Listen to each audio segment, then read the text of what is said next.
Hello and welcome to the Mook and the Mess podcast. My name's Keegan, I'm the Mess. And I'm Ethan, I'm the Mook. And today we're going to talk to you about Into the SpiderVerse. Yeah, as you can see, we're spiders too. SpiderMan! But enough of that. Yeah, I said it and immediately regretted it. That's fine. My life is just a series of shameful acts. So after a wonderful start. So let's talk SpiderVerse. If you've never seen it, I would highly recommend you do. It's a great, it's a little bit of a coming of age story. When you grow up and you start to hit puberty and you realize you want to be a Spider-Man. It's just like that. That's all it is. It's all it is. That's all it is, Keegan. You just want to be Spider-Man. That's all it is. There are others like you out there, and there's plenty of guides, but at the end of the day, you have to choose your own path. And so no expectations. No expectations. Exactly. So yeah, the story is really about a young boy dealing with great expectations from school, father, English class, Spider-Man, and so it's kind of how do you handle that and still be yourself, still be authentic in this day and age. Ethan, any other thoughts? I think as far as the general framework, that was really good. You're damn right, I'm really good. Fucking Christ. I guess I don't have anything to say on that note about like the general movie as a whole. Mm-hmm. I speaking like a little bit more specifically to the film itself, I loved it a lot. It's probably one of my, if not one of, it might be my favorite Western animation movie. Okay, I gotta say, I usually don't think Western animation is great, but that was great. Yeah, so it is really good. I mean, it is a visual treat. It's just so gorgeous of a film. The different character designs from like each of the characters I introduced actually has a different character. Mm-hmm. Like a style of animation. Yeah, and as much as I dislike the phrase visual treat, there's no other way to describe this as well as that phrase does. It sums it up. And then I guess moving on to along with the visuals, like the audio, the soundtrack is something I usually have a problem with actually, and a lot of like the MCU Marvel films. Mm-hmm. Well, this isn't MCU, is it? It's not. But like just speaking of superhero films of the recent times, you can't talk about superhero films and not talk about MCU. I understand. And something that really bothers me is that the movies all have a very like safe soundtrack. Mm-hmm. Like something that appeals to everyone, but it's not really noticeable. It's just kind of. I think I'm pretty sure I brought this up before in a prior podcast, but it's very safe and there's no like real memorable track from them usually. To challenge that, Guardians of the Galaxy has an incredible. And I would say Guardians, I would say this soundtrack is not as iconic as Guardians soundtrack is, but it is equally useful to the movie. Like the soundtrack is. I don't know. What's Up Danger is pretty good. Oh no, I'm saying it's good, but I like the Guardians of the Galaxy soundtrack were all hits in their own right, put into a playlist that was incredible. Like it could have been its own album, right, rather than an amalgamation of hits put into a playlist, which is what I think made it so iconic. But I'm saying, in the movie itself, the Guardians. Didn't you buy that CD actually? No, Stokey did. Okay. I can't remember. Shout Stokey. I was thinking of getting it on vinyl or Guardians 2 or something, but I didn't have $30 at the time. I can't remember if you had that. Anyways, I'm a big fan of the soundtrack, and it plays into Miles, like African American, and also I think his mom's Puerto Rican. Yeah, he's half African American, half Latino. Latino. He's not his mom's the woman. Yeah. Yes, this is true. His mom is a woman. I'm trying. I don't know if his mom was a man or a woman. I didn't want to assume her gender. Yes. Gracias, mi amor. What does that mean? Thanks, my love. What does that mean? I don't know what love is. All right. Where were we? That got a little deep. Yeah. He's into hip hop, so hip hop songs, and they were cool. Mm-hmm. Yeah, and they were good. Yeah, I felt like it just all tied in this character. Kid from Brooklyn, into graffiti, wall art. Well, like sometimes when sneakerhead. they try to play up the urban scene, it feels like it's all kind of thrown at you. But the soundtrack, as well as his him graffitiing and the stickers, like they didn't feel that way, Yeah. which I really liked. Yeah. So I guess we almost always do this, or maybe I just force the hand that we always like touch on the visuals and the audio first. But Sure. moving from that, is there anything specific about the characters or story you want to get into? I guess at this point it's spoilers in case anyone was watching this and hadn't seen the movie yet. So I really liked the characterization of Peter Parker and Peter B. Parker. Kind of the B-lister who was not able to have it all, was not interested in being a mentor, and had it all thrust upon him, and he's clearly like, I related to him because he's a mess. Yeah. So I really liked his character coming in and trying to fill the shoes of his goal, I guess. And he failed miserably the whole time, but was actually able to impart some useful advice, which then gave him the confidence to go attempt to have the life he always wanted.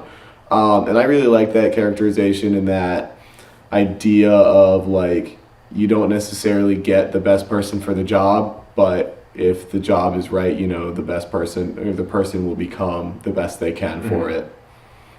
It always fits.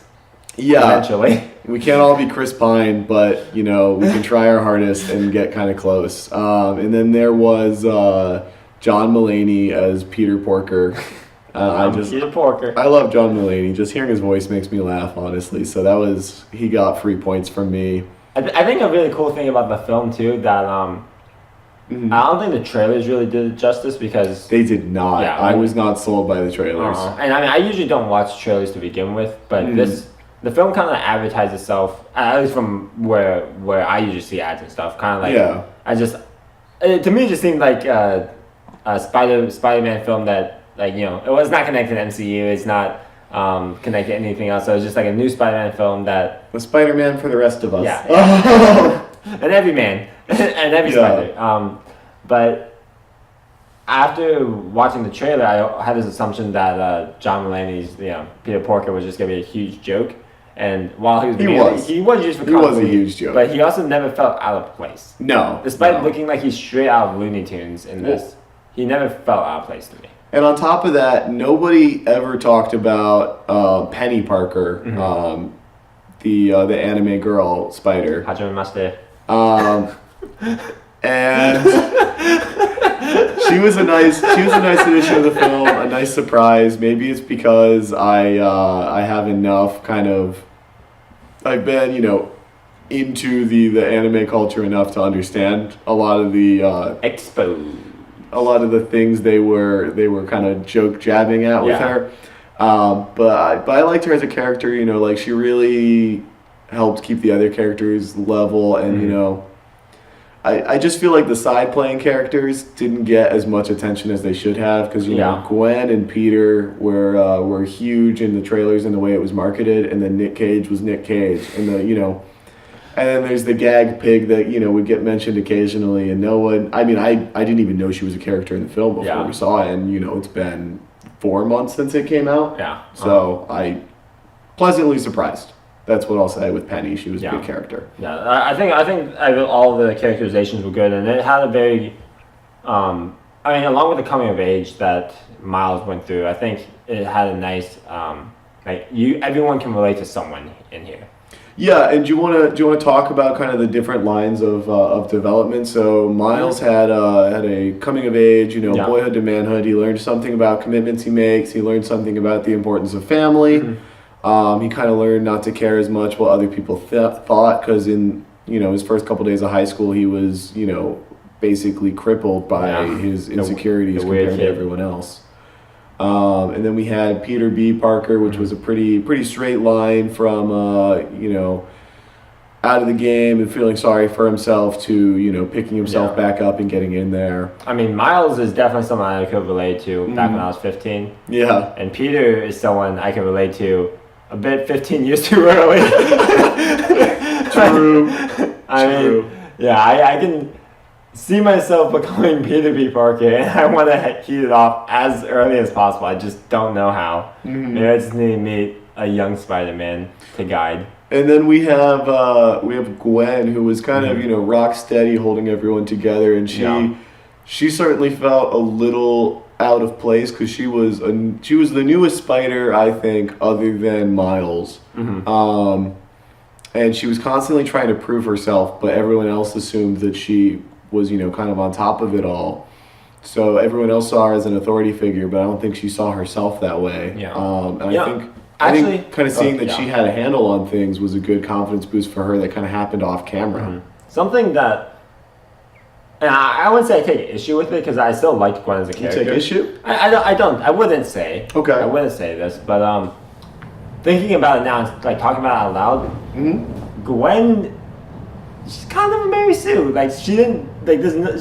She's kind of perfect. She had like it brings up her issue of being closed off. Like I said, that never really that's never really challenged that. Well, he was like, what do you say, friends at the end, and she was like even before then, she's like 100% on board with helping everyone. It's not like she has trust issues or anything. And it's like I said, like any problems or development she had happened off camera for sure. Like especially compared to Peter and Miles.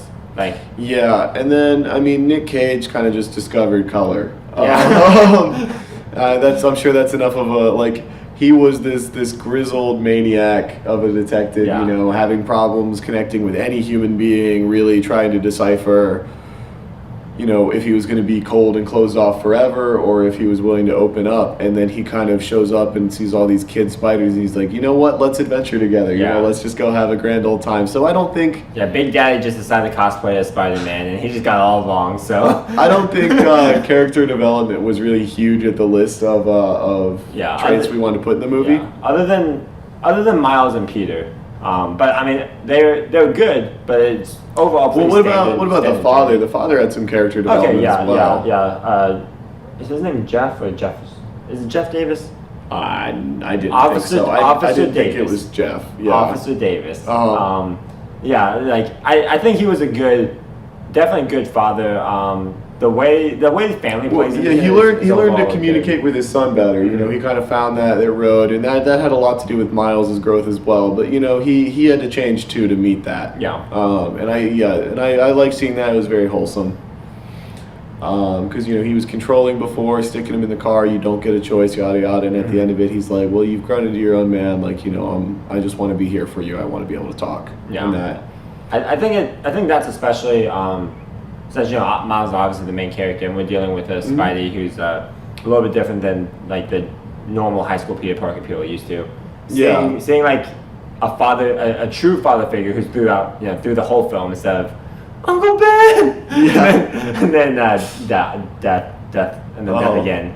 The death of the uncle happened in a non-cliche way, which was really cool. I kind of wish they dealt with the dimensions a little differently though.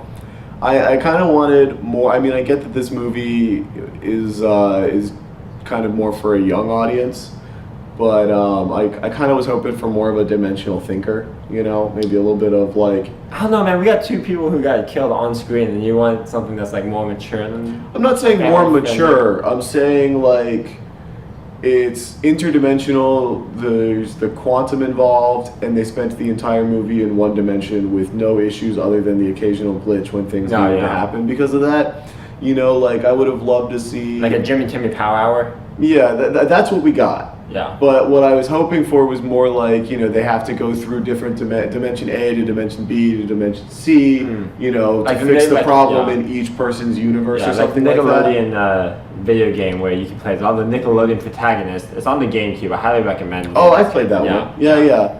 But it's actually a pretty bad game. It was bad. I played it. I don't recommend playing this if anyone thinks I was being serious. The SpongeBob games were better. Yeah. But it's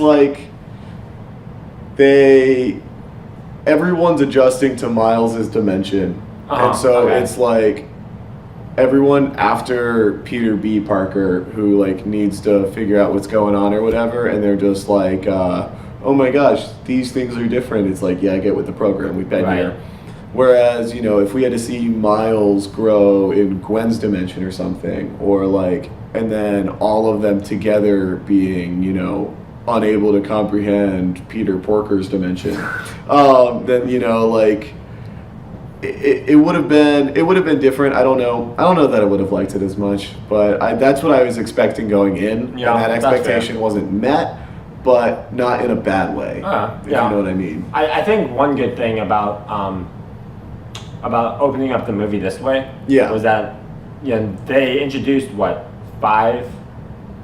six Spider-Man. Yeah, 6 Spider-Man, 7 if you include Seven, Miguel yep. at the end.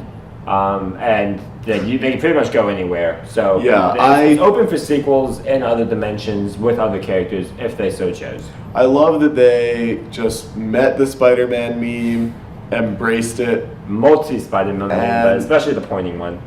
and then just moved. I mean, Dude, these bug bites are killing me. I know you. I have bug bites, guys. I don't know if you can see this, but yeah, you can actually see that. Yeah, look at that. Look at Yeah, that. Ethan Bug is bite. like, I don't know if allergic's the right term, but your bug bites are like 3 times bigger than they should be. Look at that. That's like a mosquito bite. It's You ridiculous. should be able to see that from a. What's webcam. kind of cool though is if you're with Ethan, you will never get bitten by a bug. They love his blood for some reason. Look at that. Look at that. Anyways, Yeah, that's nasty. none of these are spider bites. Like Yeah, those none look of- like fucking spider I'm bites. never gonna get powers from this. I'm just gonna get Big heated. Mosquito Man. You could Oh suck. boy! I mean, I can suck people off. I can't wait to suck people off. you heard it here first, guys.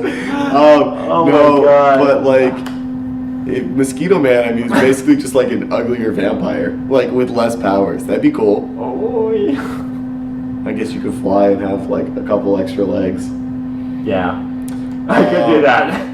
That'd be cool. I wouldn't watch it. I'll be real. I with wouldn't you. recommend. I wouldn't recommend Mosquito Man, guys. It's a pretty shitty superpower. I don't know, man. I love this movie. I love the visual effects of it. Oh my god, the cell shading combined with like the hyper realism combined with the way they do like a color scheme on the edges. Impressive. I would really like to see this from more Western animations because it was super cool. I mean, yeah, definitely by far, like not even a contest. My favorite part of the movie is just watching it, like just taking in and watching it. One thing I did want to get on for just a little bit was Fisk as a character. How'd you feel about that? Because like most, especially He was a good villain Yeah. because he's supposed to have bought off every villain and Yeah. had them coming after the group of spiders, and that was really cool. And then, you know, as soon as his guy, like, he was a good villain to the end, you know, as soon as his guy shows a little bit of emotion, he shot him. You know, and that's the whole uncle dying scene. You know, he was given many opportunities for growth with his family, and the reason he was a villain was not because he was trying to be reunited with his family with some, you know, world-ending gadget. It's because every time he had the choice, he made the choice to kill Spider-Man rather than be with his family. Yeah. And so he was a damn good villain. I didn't He was expect. also a major chunk. Big Chungus coming in. Oh Lord, Yeah, he because coming. he had the huge dick energy, the HDE, if you would. Did he even have a dick, or was he just like he was just full ball mode? I don't know, his head, his brain. This is what Fisk looked like in the And movie. It the was like perpetual Groot. scowl. Ooh, that hurt. Oh wow. You have 24 hours. He's gonna say you have 24 hours. You have 24 hours, and then he just refrigerator wheeled himself out. Dude, he needs to start just like Sonic the Hedgehog rolling places. And just whenever Spider-Man punches him, just bing, and all the rings come out. Oh man, but yeah, that's what I was saying is I love this movie, and I'm finding it hard to find like specific things to talk about, but there were a lot of really cool elements, a lot of cool like figurative language and like literary elements. They brought in the Great Expectations book. But definitely, if you're like just watching it and not paying any attention, like you'll still like it. You're gonna have a fun time. Yeah, if you're gonna watch it and try to pick apart the details, you're still gonna have a fun time too. Like it's a smart movie for everyone. Yeah, there's definitely like I brought up to Keegan the whole at one point Miles is looking up at the suit and it doesn't fit him because like the reflection doesn't match up, and then when he goes in later, oh my god, that's so overdone. And everybody does that. And in case you didn't pick it up, a few scenes later, Aunt May goes, I made it myself. It fits perfectly, and you're like, oh, haha, now I get it because I didn't get it before because I wasn't paying attention. But Yeah, so like spoon feeding is always nice. Yeah. And so I mean, I don't really have too much else to say, but it was a great movie. As you can see, Ethan and I are merched out, so we spiders now. Yeah, I'm wearing this hat everywhere. This is part of my head now. Yeah. But yeah, I don't have too much else here. Do you? I don't really. Like I said, I think it's a great movie. It's still one of my favorites, but it's pretty standard. Not to say that that's a bad thing. But I really liked. No, maybe I have a dirty mind for this, but the scene where where Miles is tied up in the chair with the spider web, and then he breaks out and leaves, and his roommate wakes up, and there's just like big ropes everywhere, and he's just like, yeah, I'm going back to bed. He's like, oh yeah, this is a normal scene this time. Well, Miles is shit at keeping his identity safe, that's for sure. But I laughed at that because I'm a shitty person. It's okay. He's there in middle school.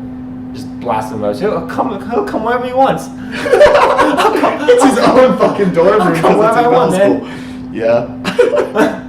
This is the end. This is the end. That's great. Yeah, no. Good callback to an earlier cast. Yeah. We'll blink it with a card right there. Yeah, multiple callbacks. Earlier we called that Kick-Ass. Yeah. Okay. So we'll put Kick-Ass up there. That's gonna be cool if I can actually do it. I haven't really looked into the cards on YouTube, so like maybe I'll be dumb. But if not, well, you can check us out. Just keep self-promoting shit. Let's do that for a little bit. Yo, so we got some merch. We got hit us up on the Discord. Shirts in the back. Go check them out. That's how rock bands market their shit. Yeah. They seem like they have a good head on their shoulders about it. They seem like they're doing that as efficiently as possible. Come be groupies. Yeah, that'd be cool.